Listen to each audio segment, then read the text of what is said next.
په افغانستان کې انټرنیټ کارونکي د مخابراتي شبکو د انټرنیټي خدماتونو د ټیټ کیفیت او لوړو قیمتونو څخه سر ټکوي.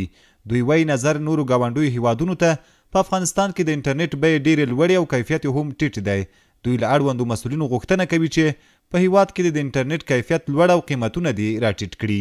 مونږ خو په افغانستان کې سفیل حل ګورو نو انټرنیټ کیفیت هم دونه پورته نه ده او قیمتونه ډیر پورته دي. نظر نورو همسایه دولتونو هم سی وګورو د انټرنیټ کیفیت پورته ده ولې قیمت کته ده.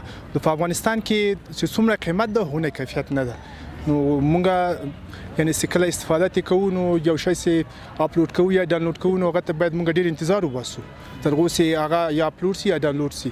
نو دا غټ مشکل ده اوس فعلا په افغانستان کې. قیمتونه چې ډیر لوړ دي او کیفیت هم ډیر کم دی او ډیر زر ام بي چې ډیر زر ختميږي.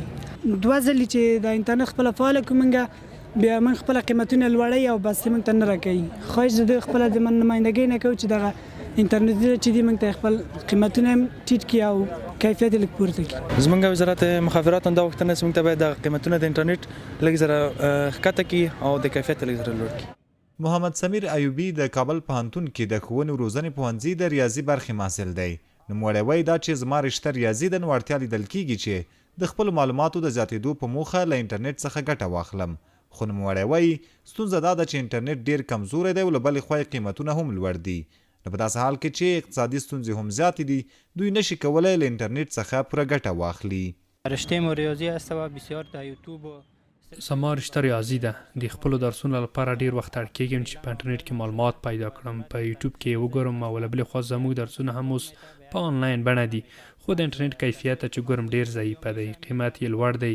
بیا په یوه سیمه کې کار کوي او په یوه سیمه کې کار نه کوي. نو زه له اړوندو مسؤلینو څخه دا هیله کوم چې لومړی دا قیمتونه لږ راکم کړي ځکه چې موږ مسؤلین په داسې حالاتو کې چې اقتصادي وضعیت مو هم خراب دی نو شو کولی چې د انټرنیټ د قیمت اوسنۍ بیې پرې کړو. په کابل کې د اترا ادارې ویان جلال الدین شمس بیا وایي چې د پخوا په پرتله په هیواد کې د ټولو مخابراتي شبکو د انټرنیټ په کیفیت کې لوړوالی او په قیمتونو کې د پام وړ کموالی راغلی دی او زیاتوي چې د انټرنیټ بیې او کیفیت د دوی په لومړیتوبونو کې دي چې کیفیت لوړ او قیمتونه یې نور هم ټیټ کړي.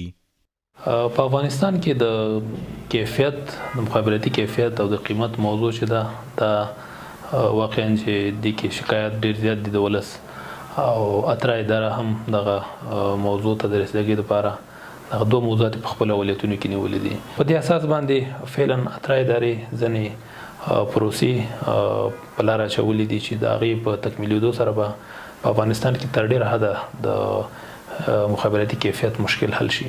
شبکې په خپل منځي رقابت ایجاد کړی دی او اوس قیمتونه راکموي د بستو مختلفو. د لوړ بستو قیمتونه خو تر ډېر حده کم شوي دي. د ټیټو بستو باندې هم کار روان دی چې نور هم راکم شي. همدغسې انټرنیټ هم په اوله کې تېرو کلونو کې ډېر لوړ ورو راکم شوی دی نو په تدریجي توګه باندې به دا قیمتونه نور هم راکمیږي. د اترا ادارې د معلوماتو له مخې اوس مهال په افغانستان کې شاوخوا 12 میلیونه وګړي انټرنیټ کاروي او دا شمیر نور هم د زیاتېدو په حال کې دی ځکه په افغانستان کې د سرپرست حکومت تر واکمنېدو وروسته چې په ټول هیواد کې نسبي امنیت راغلی د یو شمیر هغو ولایتونو په لرې پرتو سیمو کې چې پخوا پکې مخابراتي شبکو هیڅ فعالیت نه درلود اوس هلته هم د لومړي ځل لپاره مخابراتي سایټونه جوړ شوي دي.